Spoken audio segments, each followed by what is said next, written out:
¿Cómo les va? Nuevo episodio de AP Pensar con los indicadores actualizados luego de esta semana de confinamiento dispuesta por el gobierno.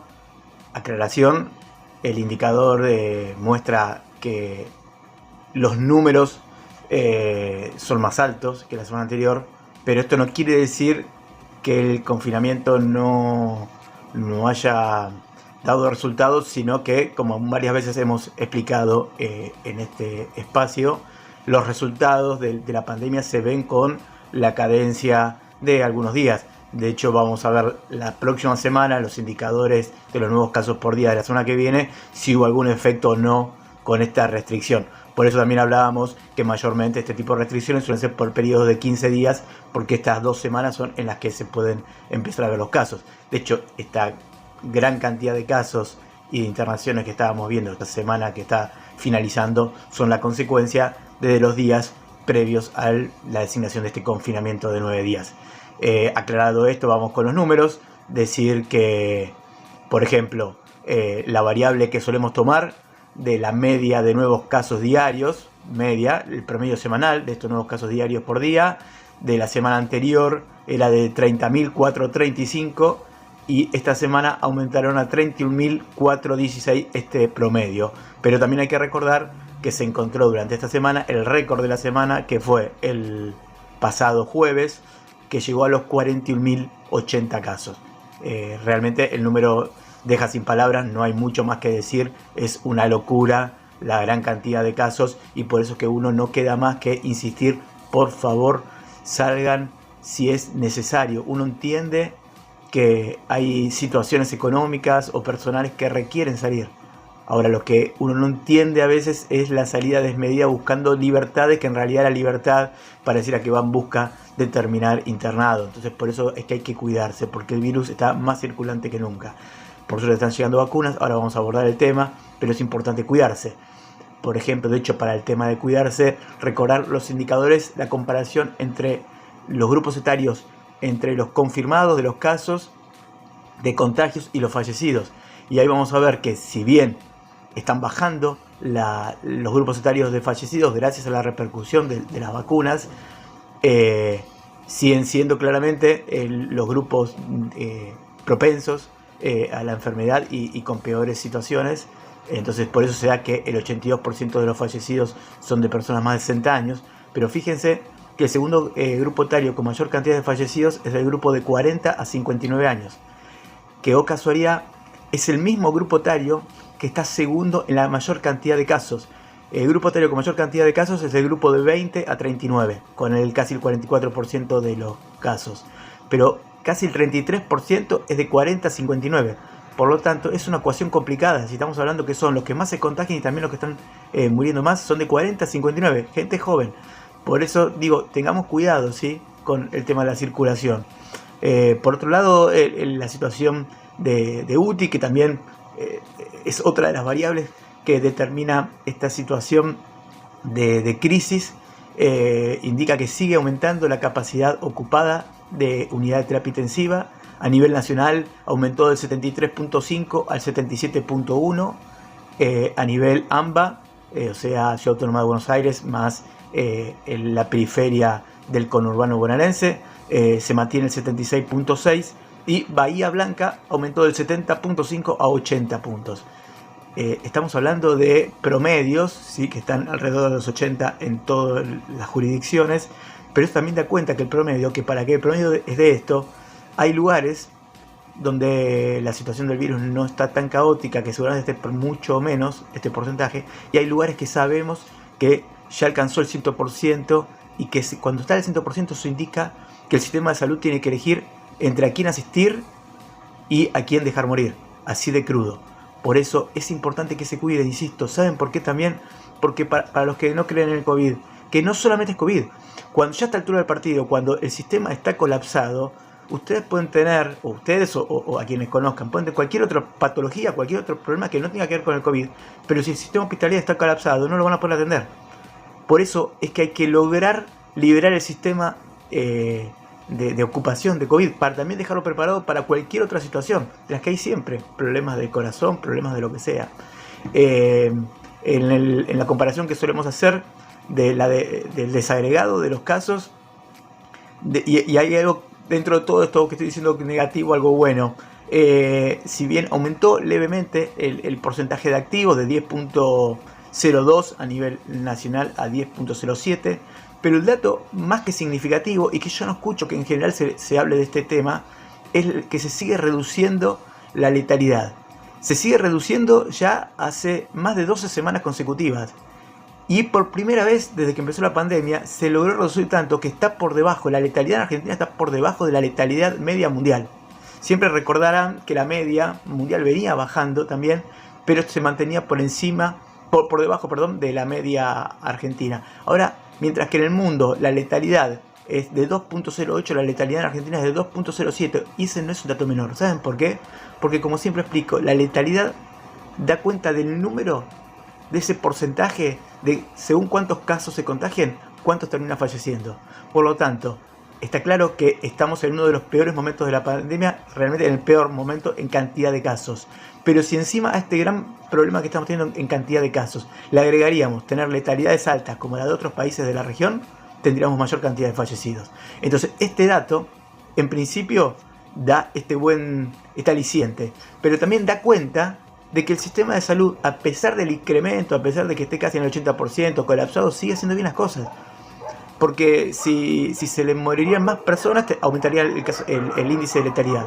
Y lo que da cuenta es que si bien hay mayor cantidad de muertos, porque también hay muchísima mayor cantidad de contagios, pero esa proyección de porcentajes se sigue reduciendo. Y se reduce gracias a los tratamientos que hay y al trabajo, a la gran labor que están haciendo todos los hospitales, médicos y enfermeros y enfermeras. Luego, a nivel nacional, recordar que las jurisdicciones siguen estando cada vez en más alto riesgo sanitario. Recordarán que hace 2 semanas estábamos en 9 jurisdicciones que estaban en alto riesgo sanitario, luego pasamos a 16, hoy ya son 18 jurisdicciones de las 24 jurisdicciones que tiene el país que tienen alto riesgo sanitario por tener los dos indicadores por encima de lo correspondiente. Solamente las regiones que no están excediendo en este momento estos indicadores son Mendoza, Misiones, San Luis, Santa Cruz, Tierra del Fuego y la Ciudad Autónoma de Buenos Aires, pero está justo al límite, porque el parámetro máximo tolerable es de 1.20 en el caso de Razón, y la Cava lo tiene de 1.20, o sea que estadísticamente pero está ahí al borde.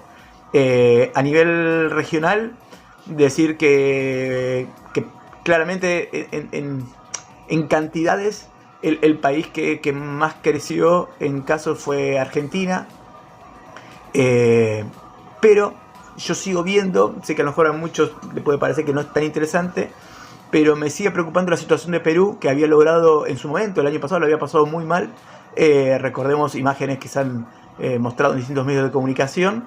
Había logrado controlar muy bien, era de los países que tenía menor índice, y en las últimas 3-4 semanas consecutivas es el país que más viene creciendo. No se nota, porque como empezó a crecer de índices muy bajos, todavía no es título, porque en general el título de los diarios son los grandes números rimbombantes, 70.000, 100.000, ¿sí?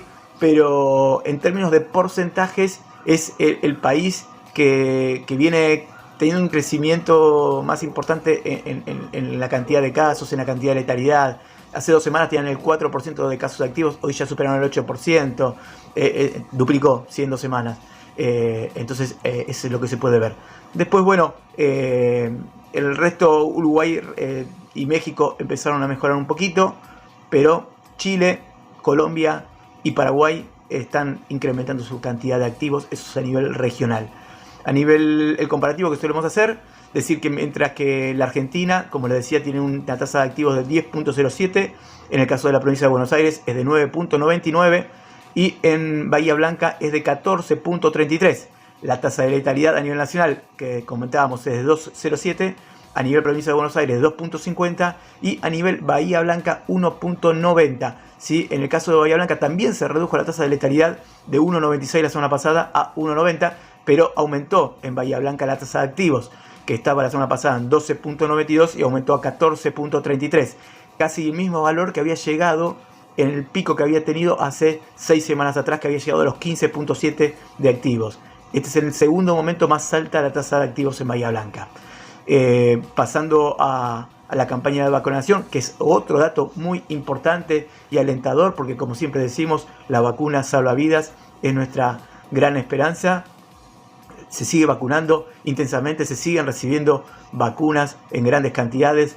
Ya más del 20%, el 20.31% de la población al menos recibió una dosis, dividido por grupos etarios, es decir, que los mayores de 80 años recibieron dosis el 79% de este grupo etario. En el grupo de 70 a 79 el 88%. Como verán, estos grupos etarios, como ya lo veníamos hablando otras semanas, aumenta de a poquito, porque en realidad los anotados ya se vacunaron en gran cantidad. Ahora cuesta, porque los que faltan todavía no están anotados, entonces es difícil llegar. Por eso se están haciendo distintas campañas, como habíamos contado, que ya no solamente anotarse por sistema, sino se va a los barrios buscando a las personas mayores que no estén anotadas, anotándolas de manera a mano para vacunarlos. Por eso cuesta más este pequeño porcentaje de estos grupos etarios vacunarlos. Pero ahora, por ejemplo, el grupo de 60 a 69 se nota más el crecimiento, que llegó ya al 82% de grupos vacunados. Como decía, recibimos gran cantidad de vacunas esta semana. Se llegó a los 15.500.000 dosis recibidas en total, de las cuales ya se aplicaron casi 12 millones de dosis. Una pequeña aclaración, si me lo permiten, para los que dicen que dónde están los 3 millones de vacunas que no se dieron. A ver, es una cuestión operativa. Si llegan, por ejemplo, mañana van a llegar una gran cantidad de vacunas. No es que llega 1 millón de vacunas y en 24 horas esas vacunas ya se distribuyeron a todo el país y ya se aplicaron, ¿sí? El dato importante es que estamos logrando, como sigo contándoles, mantener el ritmo de 1 millón de vacunados semanales, ¿sí? Por lo tanto, si se reciben más de 1 millón de vacunas por semana, se están estoqueando más por si en algún momento se dejan de recibir. Y por suerte, gracias a esta estrategia, desde que empezó la campaña de vacunación en todo el año, jamás hubo que dejar de vacunar por falta de vacunas, a pesar que tanto se hablaba de la falta de vacunas. Entonces, entiendan que la logística también indica que a veces hay que ir en los grandes reservorios de vacunas que están depende del Ministerio de la Nación, se guardan más, siempre se estoquean. ¿Por qué? Porque a pesar que se dividen las vacunas de manera equitativamente según la cantidad de población de cada jurisdicción, para que a todos les toque la misma cantidad, pero siempre se guarda un poco ante situaciones de colapso, y más en estas situaciones, como decíamos al principio del episodio, donde hay lugares que ya llegan al 100% de capacidad UTI. Hemos visto que hubo ciertas jurisdicciones que han pasado situaciones de colapso, y entonces a lo mejor ahí se manda un refuerzo de vacunas. Si se reparten todas las vacunas, el Estado no maneja ese stock como para amortizar situaciones de emergencia. Entonces también, entre el tiempo que se requiere, la logística para distribuir en todo el país con la extensión que tiene la gran cantidad de vacunas, y también esta necesidad de guardar un mínimo porcentaje para una situación de emergencia, ahí es donde radica esta diferencia que algunos hacen tanto hincapié. Aclarar que es solamente el 5% de las vacunas que se dejan siempre de remanente. Como les decía, sigue activo y manteniéndose el índice de vacunación. En el día de mañana, lunes, van a llegar al país 2 millones, casi 200.000, 2.148.600 dosis de vacunas. Son de las Covishield, son de las que el principio activo se hizo en la Argentina y que se terminó de completar el tratamiento y el desarrollo de la vacuna en México y Estados Unidos. Es la novedad que tiene este caso, que sería la vez, y cambiaron la forma de hacer el packaging para que entren más en un avión, y va a ser la vez que más cantidad de vacunas entre en un solo vuelo, con esta gran cantidad. Recordarán que hasta ahora el vuelo con mayor cantidad de vacunas, de dosis en un solo vuelo, había sido uno de 1 millón de dosis, 1.100.000. Así que esto, todo por hoy. Recuerden cuidarse. Como se ven, el esfuerzo del Estado en conseguir más vacunas está. Esta semana la gente del Ministerio estuvo en Cuba también, viendo cómo avanza el sistema del desarrollo de hay 2 vacunas en Cuba, que es la Soberana 2 y la Abdala. Son 2 vacunas que ya se están usando para aplicar en toda la población cubana, que por su estado de bloqueo generó su propia vacuna, y ellos mismos es el único país que está aplicando en su propio país desarrollado vacunas por ellos mismos. Argentina fue a ver cómo está avanzando para también o comprar o ver la posibilidad de también desarrollarlas acá, como se ha hecho con otras vacunas. Siempre está bueno seguir sumando alternativas de vacunas. Por otro lado, la noticia de la semana fue el acuerdo con la vacuna del laboratorio CanSino, otra posibilidad, otra vacuna de desarrollo chino que se está haciendo gestiones para ver, en principio, un acuerdo para comprarla, pero también para ver si a futuro se puede llegar a producir en el país. Lo importante hay que decir de esta vacuna que ya la vinculación es de inicio, porque la fase 2 se había hecho pruebas en Argentina, la fase 3 también se había hecho pruebas en Argentina a través de convenios con la Fundación Huésped. Así que bueno, hay otra ventana para recibir vacunas, otras vacunas más. Son vacunas también para alguno que pueda llegar a preguntar o preguntarse, que están aprobadas por varios países de Latinoamérica. De hecho, por ejemplo, en México se están aplicando estas vacunas CanSino, y la característica que tiene de importancia para vacunar en escala es que, como la Johnson & Johnson, son las dos vacunas que requieren una sola dosis, no requieren dos aplicaciones, y además la conservación en términos de temperatura es de 2 a 8 grados, por lo tanto es más fácil tanto el guardado como la distribución a lo largo del país. Así que bueno, esperemos que lleguen y que se siga desarrollando de esta manera. Mientras tanto, como siempre les digo, recuerden, el protocolo es simple. Esta semana, hoy termina este confinamiento que se había dictaminado el gobierno. A partir de mañana muchas áreas van a volver a trabajar. Por eso es importante que recuerden que quienes tienen que salir de sus casas usen barbijo correctamente, tapando nariz, boca hasta el mentón.